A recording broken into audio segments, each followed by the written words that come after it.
Alright, looks like we're online. So, hello everyone. This is us coming in here for the final video of 2023. It's hard to believe that a year has already passed. Seems like it has gone quite quickly. So, this is going to be our final video for the year, as the new year, of course, will start next Monday. And I'm not going to have another video come out this weekend, so this will be our final video for 2023, which means our next one will be the first one of the new year. So for today's video, I was browsing around just to see what topic I might want to cover. I didn't have any particular one on mind, at least at this point. I think the two I do have in mind, I want to just go ahead and we'll start with those in the new year. But for the end of the year, I just kind of wanted to do something that was random or something maybe that I missed that I wanted to do this year. And upon going through my notes, I did notice that there had been a topic I had initially meant to talk about back in September that I had wrote everything down for it, and I absolutely forgot about it, and then we moved on and it just got buried behind notes, and I was going through the notebook again, and I kind of realized, oh, we didn't hit this one. So what better? I wanted a random topic. I think we're going to just go ahead and we'll cover that one for this final video of the year, and that will set us up for next year. So the topic of today's video is going to be one that is probably one of the more well-known ones in history. This is an episode of history that almost everyone knows, at least a certain aspect of it, and that would be the French Revolution back in 1789 until the rise of Napoleon. Of course, this would also be somewhat of a hot topic about a month ago or so when that Napoleon movie came out, which I have not yet seen it. I don't know if I'm going to go see it, because from what I've heard from many people, it is absolute crap. It is not in any way historically accurate, is what most people say. There could be little bits in there, but from what I hear, it's absolute crap and doesn't do Napoleon a whole lot of justice for what he was and the people that served under him, his marshals and his men. So I don't know if I'll end up seeing it, but a month ago, this would have definitely been a hot topic to talk about. But with the whole French Revolution, of course, I think the part that everyone knows, even if they're not really into history, is everyone kind of knows the whole story about the king getting executed and the heads flying off with the guillotine, that big old the big old executioner tool that they laid you in, put the collar over your neck so you couldn't really move, and then they just pull the lever and the big blade comes down and chops your head off, and then you're holding the head up to the crowd. Everyone knows that story. It's probably the only thing they know about the French Revolution is, oh, the king got killed. A bunch of other people got killed. Other than that, I don't know what to tell you. So we're going to go ahead, and we're not going to go extremely in-depth here. I mean, if we could probably make multiple videos on the French Revolution in all aspects. This is just a more general overview, because the deeper you go into it, the more you also get into certain things as philosophy, and you get really deep into the details. And I did kind of do that with the Russian Revolution, but with the French Revolution, it could be even bigger than that if we went that route. So I'm just kind of deciding here to keep it brief, keep it to the general discussion of events and the major points that happened along the way. If you want to look into some of those really finer details, such as the whole thing with Danton and the Enlightenment ideals that come along with it, I mean, we'll touch upon that a little bit with the Enlightenment ideals, but there is just so many different historiographical views and viewpoints and theories and everything else that you can apply to the French Revolution. There is just so many threads that it would be impossible to do them almost in just one video. And by the time we got done by making multiple videos, we could be halfway through the year, honestly.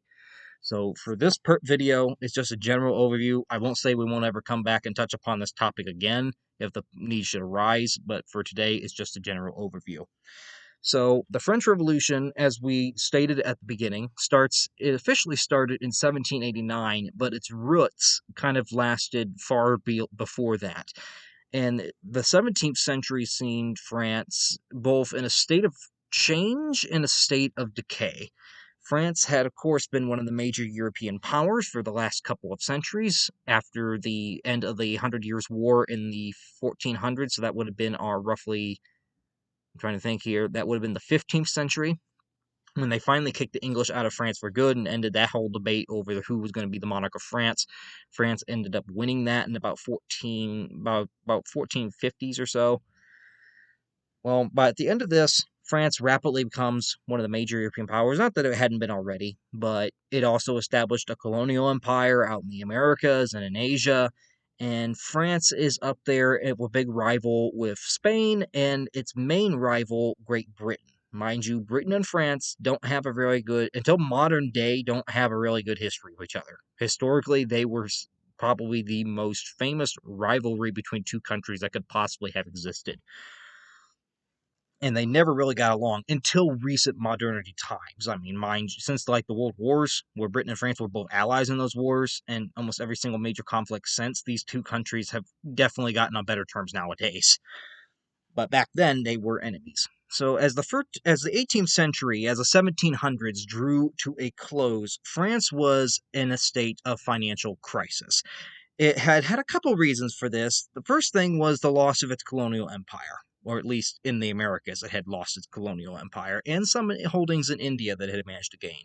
And that had come about in 1763 with the end of the Seven Years' War, or as we here in North America call it, we call it the French and Indian War, but that was just the North American theater of the larger Seven Years' War, which in many retrospects and in many historians' minds, they technically classify it as the First World War. I had done a video on that war, I think about 2 or 3 years ago. I want to say it was 2 years ago. It could have been three. Could have been the first year I was doing this channel. But I had done it from the American aspect, not the French. But the push come to shove here, the main gist of this is at the end of the Seven Years' War, France lost. France lost the 7 Years' War against Great Britain, and in the Americas and in India, where they had colonial holdings, they had to relinquish most, if not all, of their holdings to Great Britain, or in some cases, they gave it to Spain as reward for A, you are our ally, and B, it keeps it out of British hands. But France just lost a lot of its colonial overseas empire by the end of the 1760s. And that is also, with it, that also loses France a bunch of money. Mind you, Canada used to be French, at least Quebec did. And Quebec still has a large French culture. Now, France no longer has this money pouring in from overseas colonies. It's been humiliated on the world stage, and it's seeking revenge against Great Britain. Well, that, of course, led to about 10 years later when the Americans, upset over taxes and British encroachment on their personal liberties and rights, decided, okay, now we're breaking away from you because we don't like your rule anymore, and we want to rule ourselves the way that we think we should be governed. It took France a couple of years for the French to come to the conclusion that, yes, we're going to ally with these 13 rebellious colonies that are proclaiming themselves to be this new United States of America. It took France a couple of years because at first, France wasn't sure if it wanted to get involved in another conflict with Great Britain because they'd just gotten their rear end handed to them. And they decided, we're not really in a perfect state right now to go back to war with Great Britain. And at first, they really didn't expect the American colonies to have any shot of beating the British. So they stayed out of it until the Battle of Saratoga in 1777. And that's when the French formally agree. I'm trying to think here. Was it 1777? No, I got the year wrong. I believe it was 1778. 1778, I believe it was September, if I'm not wrong. But in 1778, the French formally agree that, okay, these Americans actually have a chance at this. We are actually going to ally with them. We are formally declare ourselves to be the first ally and friend of this new nation that's trying to form in North America. Now, very rapidly, other nations took France's lead after it got involved, such as Spain, the Netherlands. Some of these other countries did get involved. And eventually, long push come to shove, with French assistance, which was vital in winning the Battle of Yorktown, which kind of ended the war in many ways, because had the French not sent their navy, mind you, the colonies really didn't have a navy. So the only reason that Cornwallis was stopped from escaping Yorktown was because the British had a navy, the Americans didn't, but here come the French navy that blocked him in. Had the French not been there, Yorktown would have gone probably a lot differently. Cornwallis would have escaped and probably have come back with an even larger force. But the French help was pivotal to the United States gaining its independence, which officially was recognized by Great Britain with the Treaty of Paris in 1783. However, France did not get nowhere near the benefits it had envisioned it was going to receive as for helping the United States in the peace negotiations.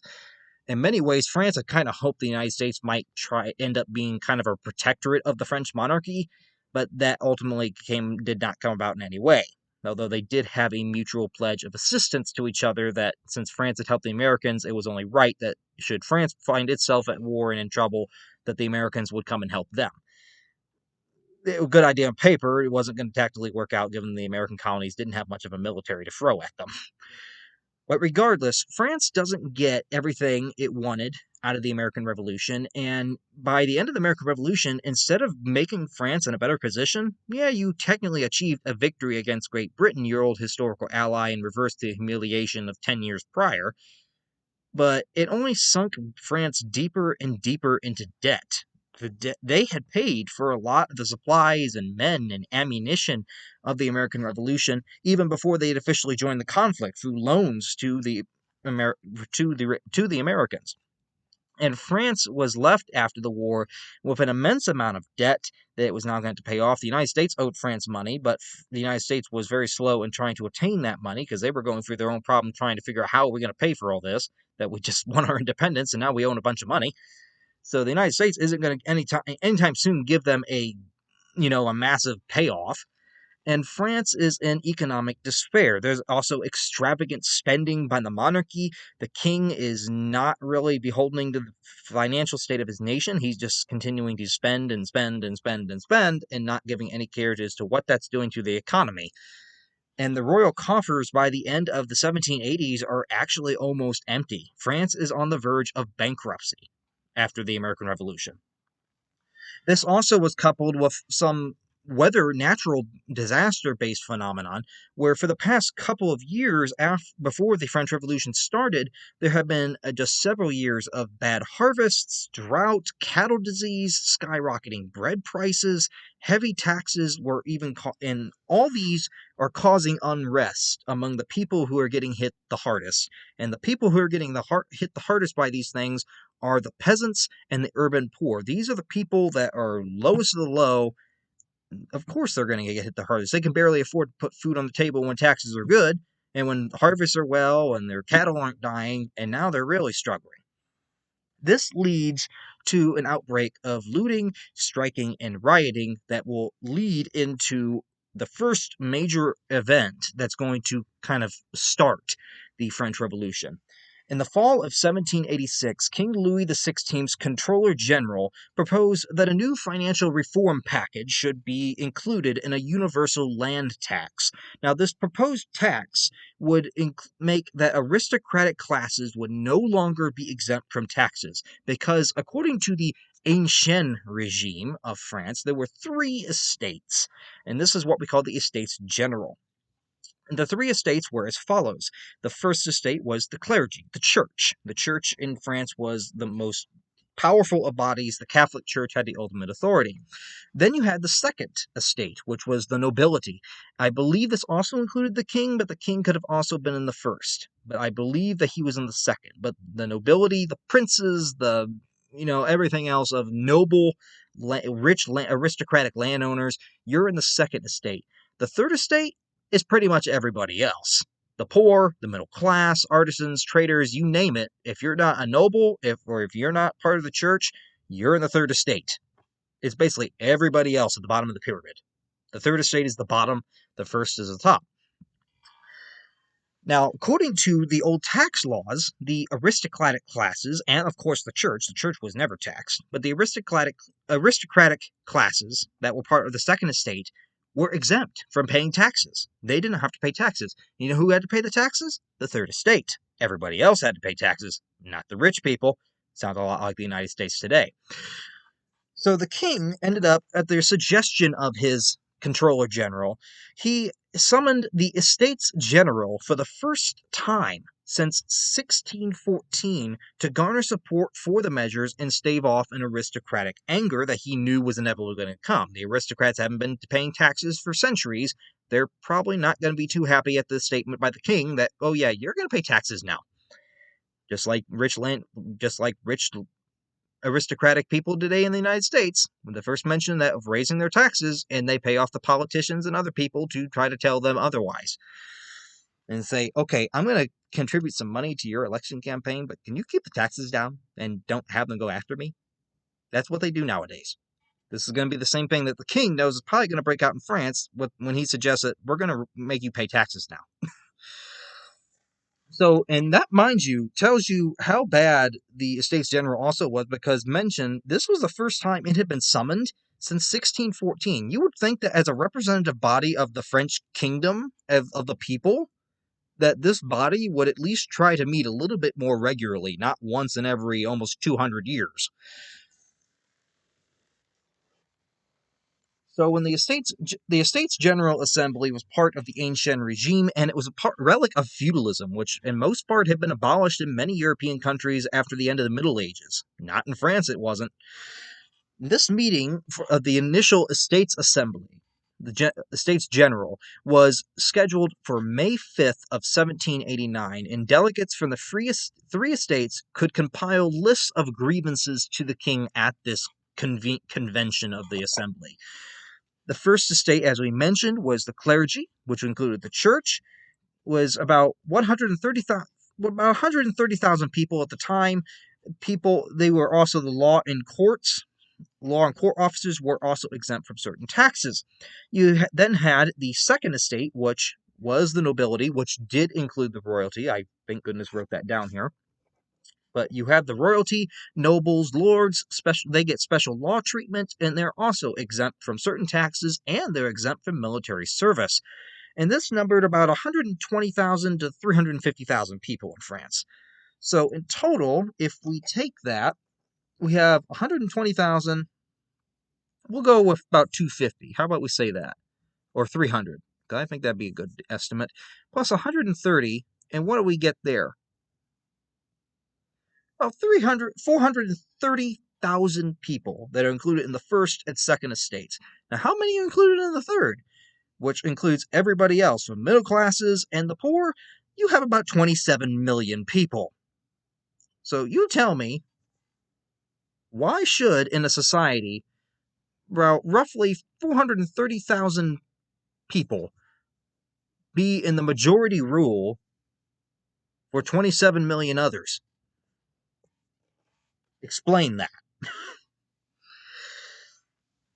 And this was about 98% of the French population was the third estate. They had no special rights, and they could also be outvoted by any of the other two estates, because there's only three estates. So if the other two estates want something, unfortunately, although you might have more people, you only have one vote for the estate. So it's 2 against 1. It's not hard to see who's going to win in that situation. Now, leading up to the meeting, the Third Estate began mobilizing the support for equal representation and an abolishment of the noble veto, which the nobles could veto and just basically overrule anything.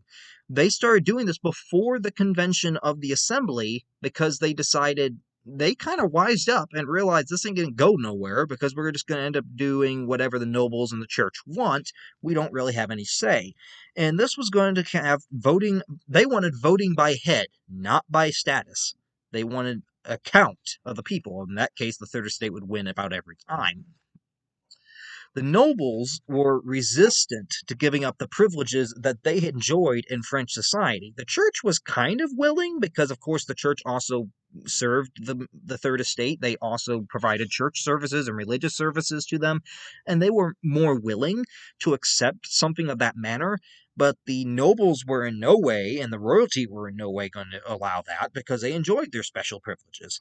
So this is before the Estates General has even convened. There's already a conflict brewing in May of 1789. And by the time it had convened, the public debate over voting had turned into open hostility between the estates, between the first and second and the third. On June 17th, about a month after the convention, the third estate, well, after the proposed convention, I don't think it actually met on that date.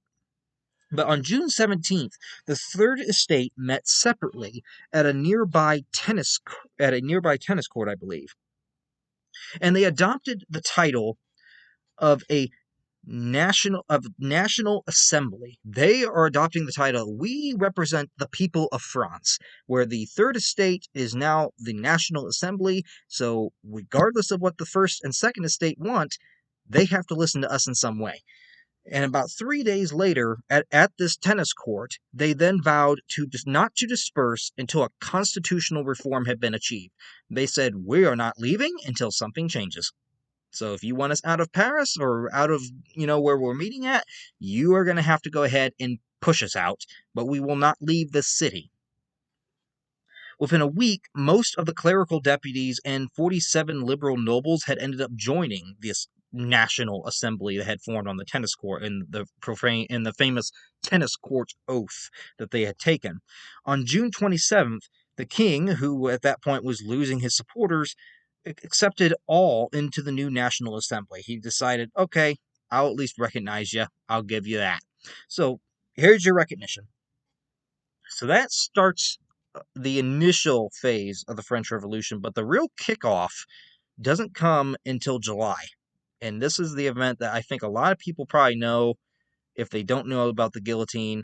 And this is the one that has become France's national holiday. There's a reason that France celebrates its national holiday on July 14th. And that was because on July 14th of 1789, there was a certain storming of a certain prison that happened.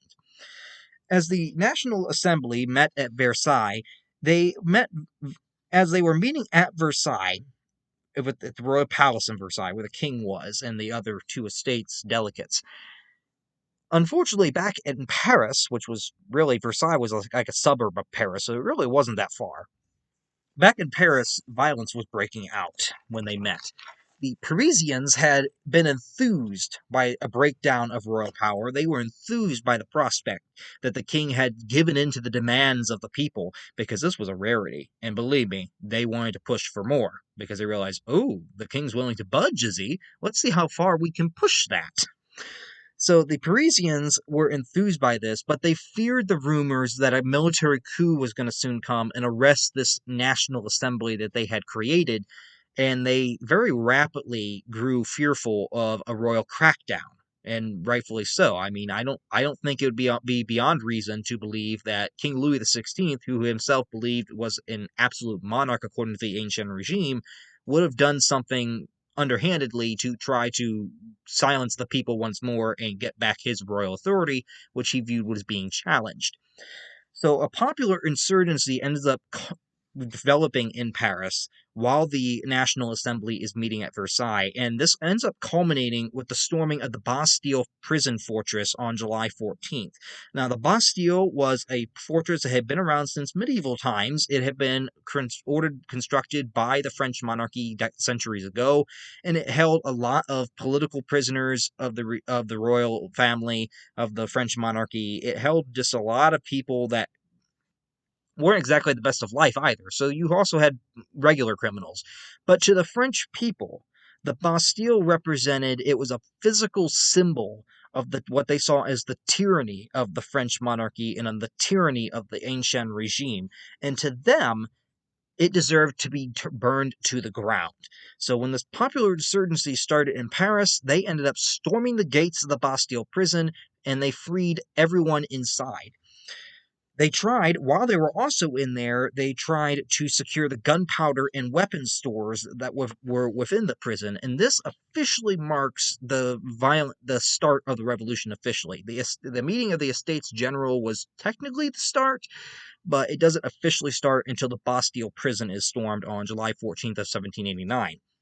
Revolutionary fervor then swept throughout France after the storming of the Bastille, along with absolute hysteria. The peasants, who are now seeing their chance to rise up and get more rights and individual liberties, they revolted against their lords, burned and looted their lords' houses and those of tax collectors, and the landlords and aristocrats. Anyone that was of noble or, aristocratic meaning or worked for the royal family and the French government was basically a target for the peasants.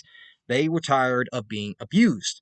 And this created the Great Fear, or as the French like to call it, I might not be the best at French pronunciations here, but La Grande Pierre. Le Grande Pure, or how I don't know how to say that last one. Now, the peasants' insurrection was caused more nobles to end up fleeing France. The nobles start realizing the French government is losing control of the situation. The Third Estate first got a national assembly, then the people are now doing popular uprisings that are absolutely, literally destroying aristocratic property. They're going after aristocrats. They stormed a prison and actually got away with freeing all the inmates. The nobles realize that France is turning into a hotbed of revolution and hysteria right now. So instead of staying and seeing what's going to happen to me, I'm getting the heck out of Dodge. So the nobles start fleeing. The National Constituent Assembly abolished feudalism in France officially on August 4th of 1789. So this ends the Ancien regime according to the National Assembly. In late August of 1789, the Assembly adopted what was the Declaration of the Rights of Man.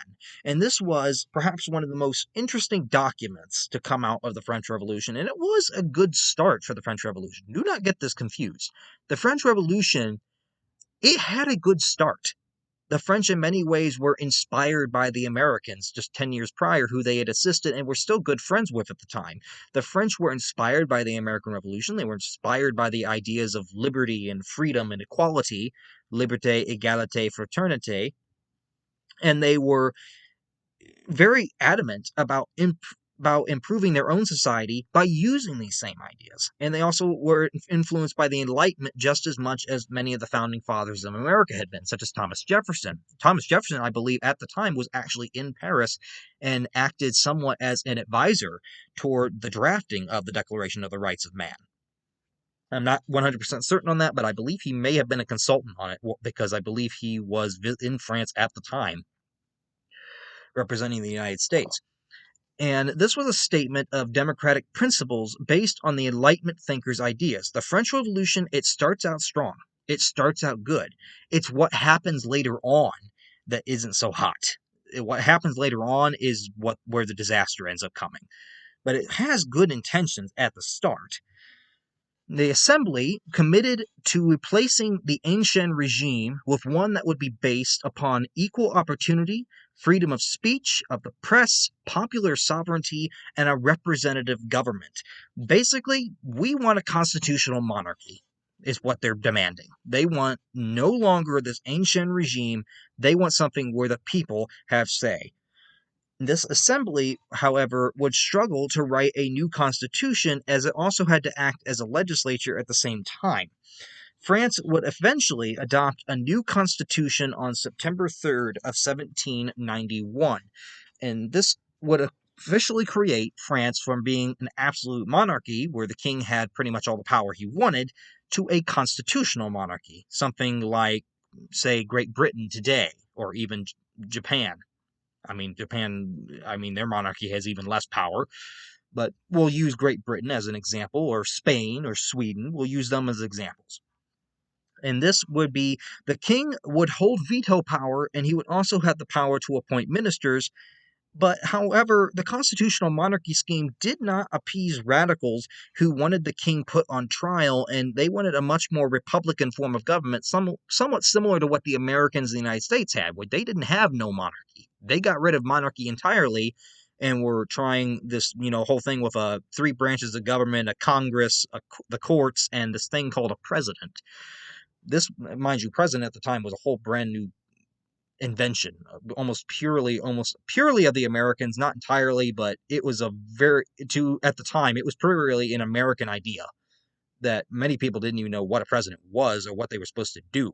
And for these radicals in France, they want something along the American model, and they're not all that happy with the fact that the king's just going to get away with not getting any kind of trial or having to face any kind of repercussions for the years of tyranny by the French monarchy that they say that he's committed.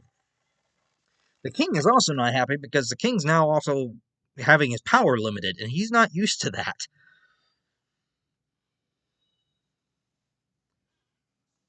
I'll show here. We have a French cartoon of kind of what they pictured the Third Estate kind of having to suffer during up to the French Revolution. You have the First and the Second Estates riding the back of the Third. So the Third is this old man who's, struggling to even walk, and then the first estate, the clergy, that's why he's wearing the cross.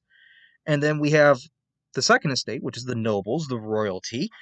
They are just riding on the back of the third. The third's doing all the work, he's doing all the laboring, and what are they doing? Nothing.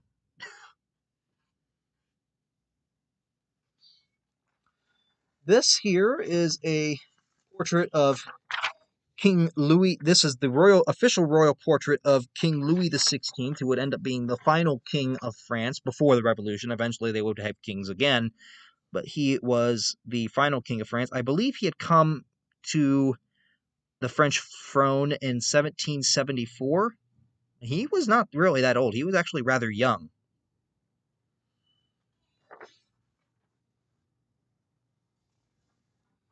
And we have a very famous depiction of the storming of the Bastille, of the Bastille prison in Paris, which it looked like a fortress. It looked like a medieval fortress.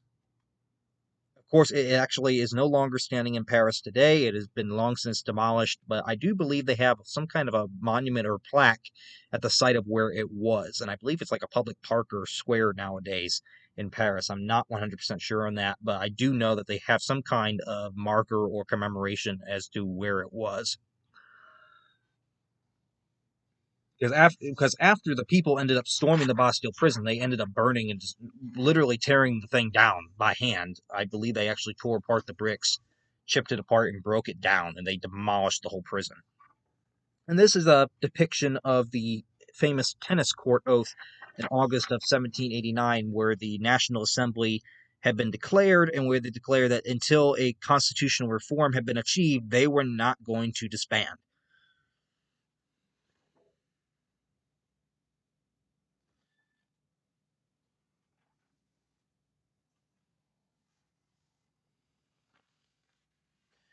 So that brings us to roughly of 1792. And this is where the revolution starts turning from a good general uprising of the general populace to now it's becoming a little dark, a little radical. And in April of 1792, the newly elected Legislative Assembly declared war on Austria and Prussia. Now, Austria and Prussia got war declared on them partly because it was the belief of the Legislative Assembly that had been established under the new French Constitution. It was the belief of this legislative assembly that French nobles who had fled France were actively trying to build counter-revolutionary alliances in Europe that would try to get these other neighboring countries to see the revolutionary government in France as a threat to their rule, because if it could happen in France, it could happen in our country too, because mind you, their surrounding countries, they're also monarchies. Do you think these monarchs are really looking upon France and not got a worried eye a little bit because they're worried, what if this spreads to my country? They're worried, what if I start losing my power? So do I idly stand by and let what happens in France happen in France and hope it doesn't spill across the border? Or do I intervene and try to restore the power of the monarch in France? And they very much wanted to spread the French revolutionary ideals across Europe through warfare. Now, they're not entirely wrong on the aspect that French nobles were trying to form a counter-revolutionary alliance of countries. They were actually trying to do that. We do have evidence to suggest that some of these exiled French nobles were actively going to the royal courts in Prussia and Austria and Britain and even Spain and trying to convince these neighboring countries that this revolution that's breaking out in France is a threat to your rule and you should intervene on our behalf.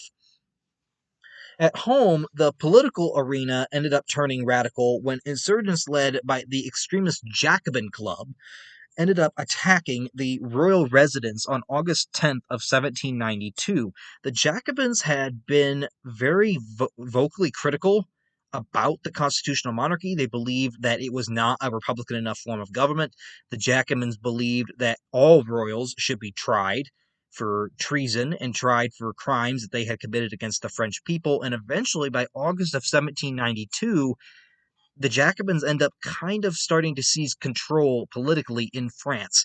And the Jacobins are, by modern day accounts, would be labeled as extremists.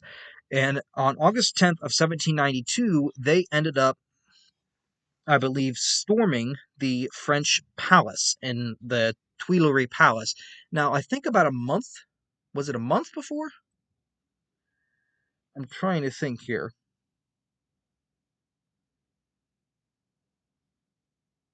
Yes, I believe it was about a month or so before.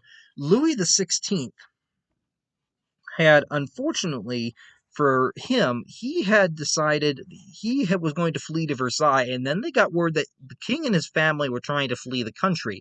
This led to a march of women that were protesting bread and everything, the price of bread and everything else, and shortage of food, marching to Versailles, to the Versailles Palace, surrounding the whole place, and eventually it ended up with the king giving himself up to the mob, and the mob escorting him back to Paris under escort. And this is a depiction of that moment where the king had basically been captured by the mob and was being sent under escort back to Paris because now he's being suspected that he's trying to work with counter revolutionary forces and trying to undo these revolutionary changes that have been accomplished. But on August 10th of 1792, the Tuileries Palace he ends up being stormed, which is the royal residence, and the king is actually arrested. He is arrested as a traitor for on treason charges, and this is a depiction of that when they storm the Tuileries Palace.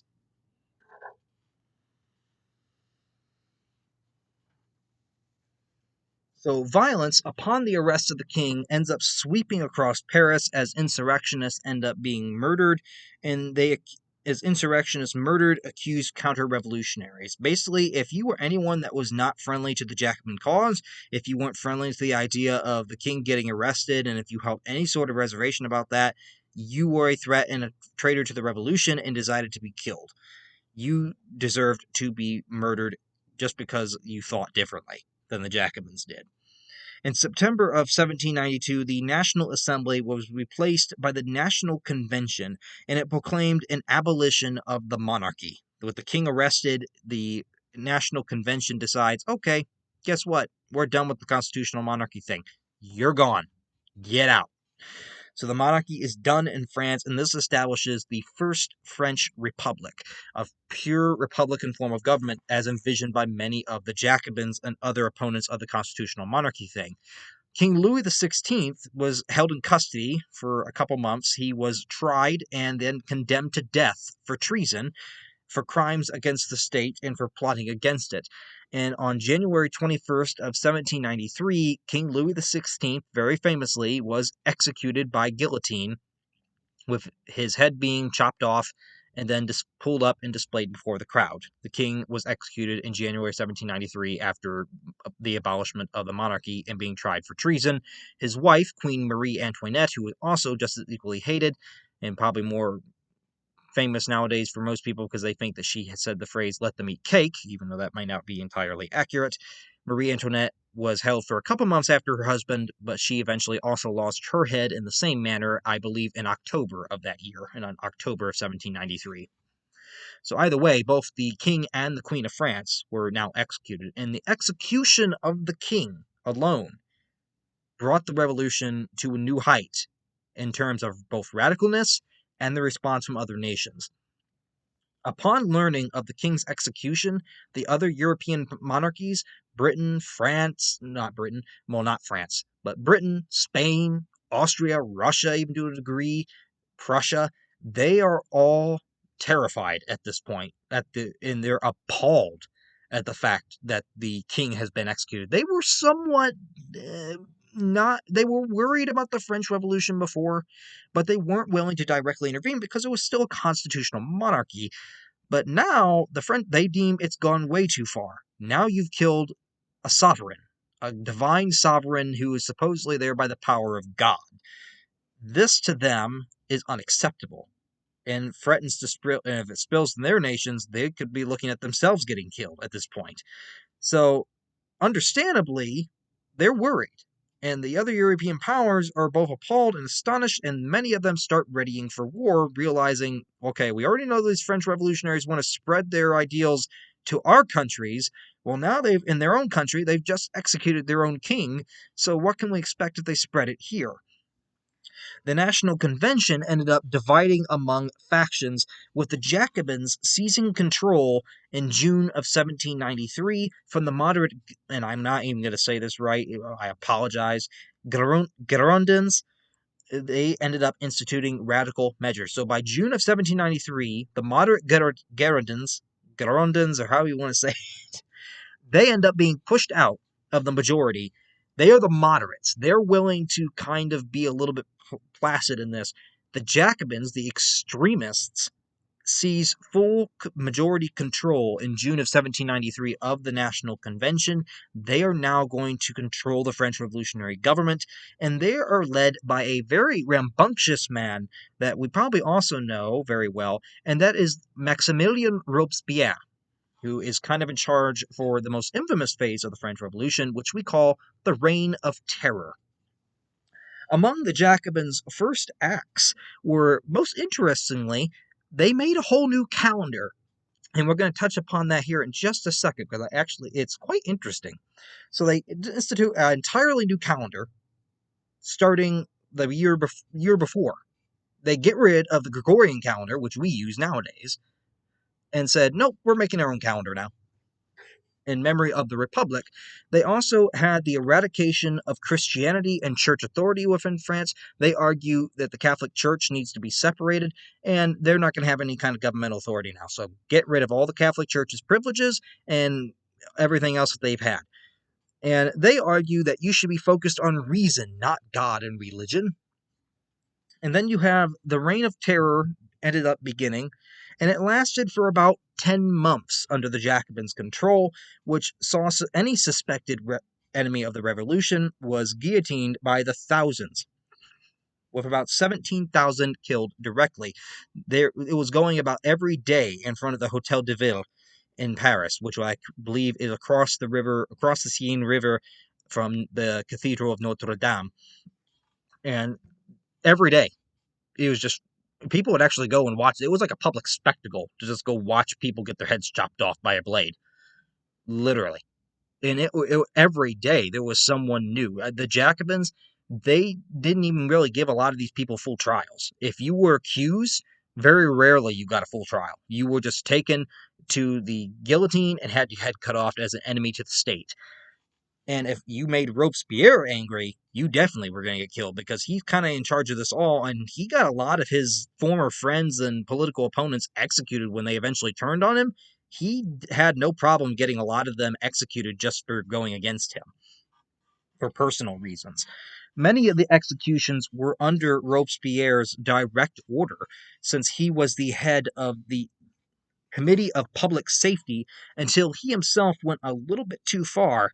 In July of 1794, Robespierre finally hit his limit. The public kind of got a little bit suspicious of him, because when the National Convention started to finally break from Robespierre, it kind of became public, and it was publicized, I believe. There was a whole list of these next purported enemies of the state, as Robespierre called them, and a lot of them were his political opponents in the National Convention. And it was like a good third of the convention's members. When this got out publicly, the people finally had enough of Robespierre, and they said, okay, this goes a little bit too far. Now, are these really all public enemies of the state, or are you just going on a personal purge here? And it ended up backfiring. Robespierre was arrested, and he himself ended up being executed by a guillotine on July 28th of 1794, which, with Robespierre's death, ended the Reign of Terror phase, which is probably the most renowned phase of the French Revolution, because that is the phase where the guillotines are literally executing people daily and by the hour, or even by the half hour, I'd almost say. But before we move further, this thing we have here is a depiction of when the king was executed on January 21st of 1793. It's not the best coloration, I know, but this is after they've cut off his head, where this guy right here is holding up the king's head to the crowd. And this up here was a French royal statue of one of the French kings, and notice the king's already been removed. They want nothing to do with it. Any symbols of the French monarchy were torn down. I believe I'm trying to think. Even one of the most peculiar things was the Cathedral of Saint Denis, I believe, held the remnants of it was held the crypt of the French kings, of the French monarchs. And it was ordered by the National Convention, I believe, in 1794, that this crypt needed to be emptied and all the remains needed to be destroyed.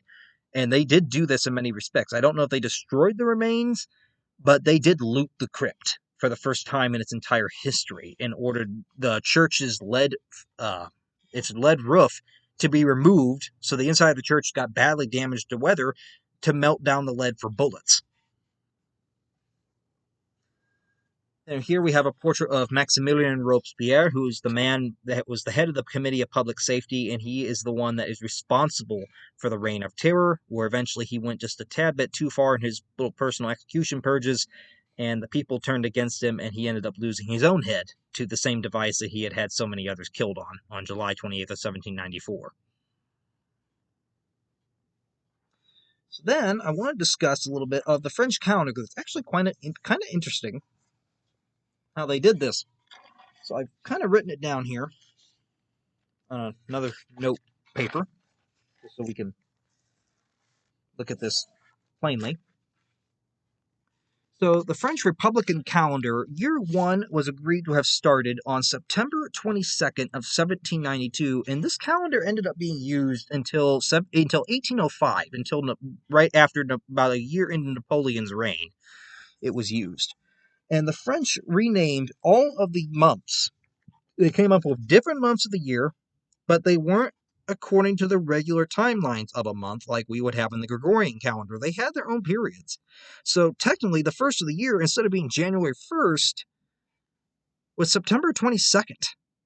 That was the first of the year. So you had all these months, just kind of letting you see them all, and these are the different time periods, and they were all in Latin. They were all from Latin, so the meaning is what they meant in Latin.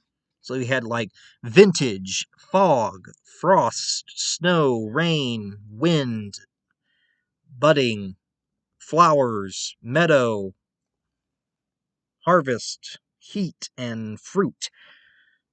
This is their Republican calendar they came up with, and they used this until 1805. It's actually kind of confusing. But they went to the lengths to actually create a whole different calendar. And I'm going to show you some examples of how they would have wrote a date here. It's very weird. So for like a date, as we have here, for example, I got 3 dates written here. So King Louis XVI was executed on, nowadays we would just say, January 21st of 1793, but if you were using the French Republican calendar, it would have been of the second pluviose, or pluviosier, I don't know how they say that. So we're going to say second pluviose of year 1. It would look something like this. So here's how we write it. Here's how they would have wrote it. A little odd. Here's a second one. George Danton was arrested on March 30th of 1794, is how we would say it, but they would say the 9th Germinal year 2, because that would have been the second year, with 1792 being September 1792 to September 1793 was year 1, and then it went on after that. So that's your second one here. And then we have the last one where Napoleon ended up staging his coup on November 9th of 1799, or that would have been the 18th Brumaire, year 8. A little odd. Just an entirely different way of writing these things compared to what we use nowadays. But very interesting to actually see. So after the execution of Robespierre and the ousting of the Jacobins, because at the same time Robespierre is executed, the Jacobins are kind of ousted from political power in the National Convention, and this gets the moderate Girondians back into power. And this starts what we call the Thermidorian reaction, which is named, conveniently, if we look back at our French calendar here, it was in August of 1794 that this occurred. Well, August 22nd, I believe, is the exact date when a new constitution was approved by the National Assembly. Oh, wait, that was the following year. But either way, because this would apply to all years, but Thermidorian reaction because it's in the month of Thermidor, which lasted until about late August. And of course, Robespierre had been killed in July. That's where that comes from.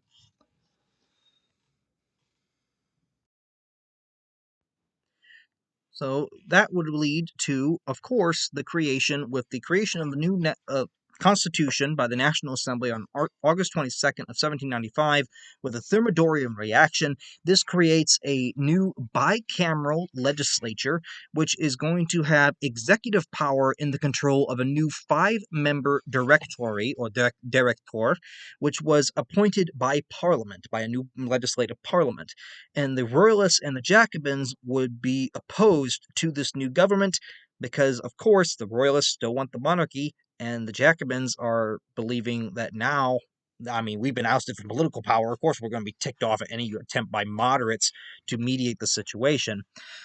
And this was swiftly silenced by the military, which at the time was being led by who was going to become a very important figure in French history, who I've honestly realized I've never really discussed on this channel. Maybe we'll get into him here in about a month or two, with which I'm sure will be a hot topic.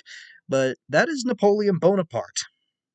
Napoleon was an artillery officer in the French army, and in 1795, when this new constitution was proclaimed and the whole new government's being set up by the moderates, and the Jacobins and the Royalists tried to stage an uprising against it, Napoleon brutally uses the military to put down the uprising before it gets any further.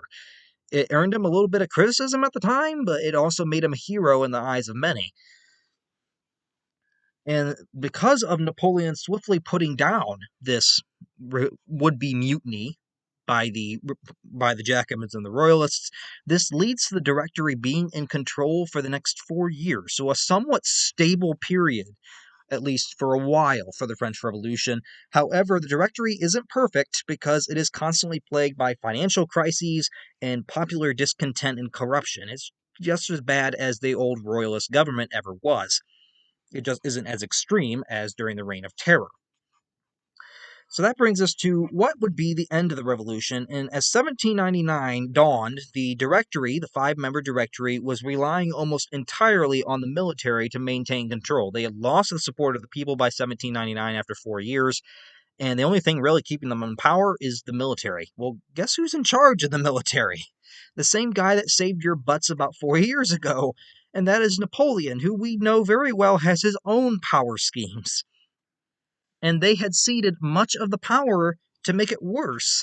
The Directory had ceded much of their political power to the generals in the military as well, and this leads to the Directory being the victim of a coup on November 9th of 1799 by none other than Napoleon Bonaparte, who then staged a coup that would abolish the Directory and appoint himself a first consul of France, or basically dictator of France in many ways. So on November 9th, 1799, the Directory and the Thermidorian reaction comes to an end, and Napoleon officially enters the fray of ruling France, because now he is first consul of France. He's pretty much dictator in everything but name. This would end the revolution and the start of the Napoleonic era, which would last until 1815. Now, technically, Napoleon was not emperor yet. He did not crown himself emperor, and mind you, I say he crowned himself because it was not done by the church. Napoleon put the crown on his head. He crowned himself in the manner, but that did not come until 1804. I believe it was... I can't remember the month off the top of my head, honestly. I'm not even going to try. I'm not going to say something and get blasted for it, but it was 1804. So 1804, Napoleon ended up crowning himself emperor.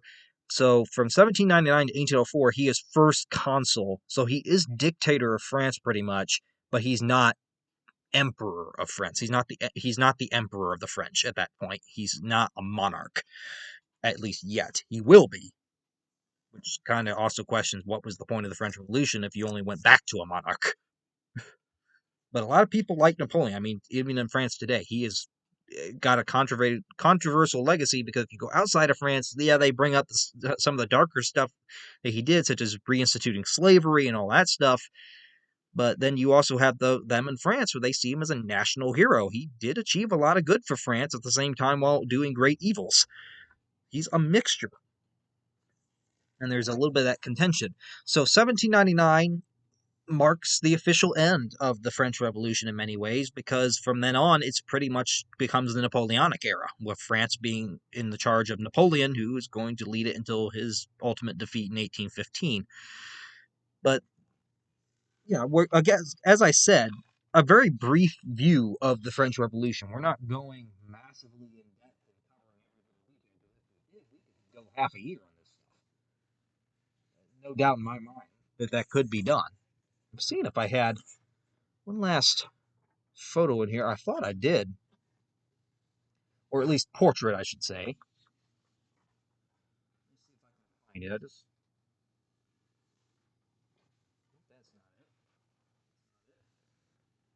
not it. Huh. Must have gone missing or something. Oh, I know what happened to it. I buried it. Right here is a portrait of the coup on November 9th of 1799 that Napoleon officially deposed the five-member directory and proclaimed himself now as first consul of France, which brings an end to the chaos of the French Revolution. Napoleon definitely brought a more stabilized French government, but at the same time marks the beginning of a new era of conflict for France with the other European nations. And Napoleon is right there. So that concludes this video for the French Revolution, and as such, also concludes our last video for 2023. So I apologize that for this year I didn't really get back into the game until late this year. Hopefully, we're going to continue this good trend, I think, through the new year. I don't have any plans to really slack off at any point.